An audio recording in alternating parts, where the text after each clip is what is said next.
harvesting some Grenache Blanc at Creation Wine Farm. My name is Gray. You know what I mean? We're actually checking for the sugars, the barley. Beautiful. I can tell this vintage is gonna be amazing.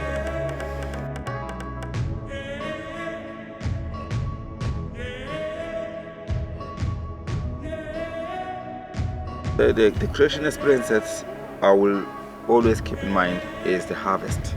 It was amazing. It was an experience that any somm in the world, they deserve to sort of like get the experience. We did an hour and a half, if maybe not 2 hours. For many years I thought it was an easy job to do, but absolutely not an easy one.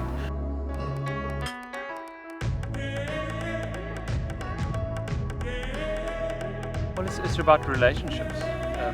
Small farm, good people, not mainstream stuff at all, and from there on it's a fairly easy sell. And of course, whatever's in the glass doesn't lie. You can taste the love and the quality and the well, also the blood, sweat, and the tears that went into it.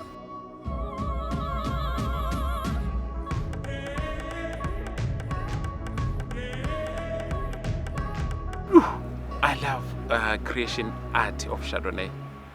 That is my go-to wine. It's amazing. Limited production. The production is not huge. The wine is great. It has gained its momentum, and I love it.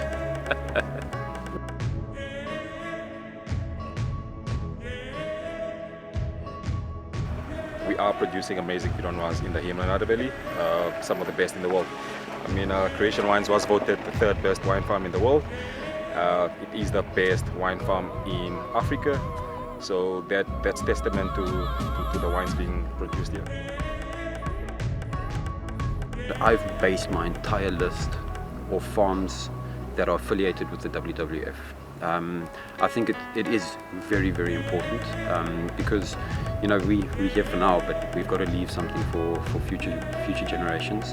But not only that, it's taking care of the environment as a whole. You know, all the fauna and flora, which Creation have done fantastically in preserving and keeping together. And yeah, I think it just ties into what wine is. I mean, wine is nature. Wine is exactly what Creation is doing. The essence of Creation wine for me is the fact that it is in the Himalaya Valley. It's heaven and earth combined in a glass.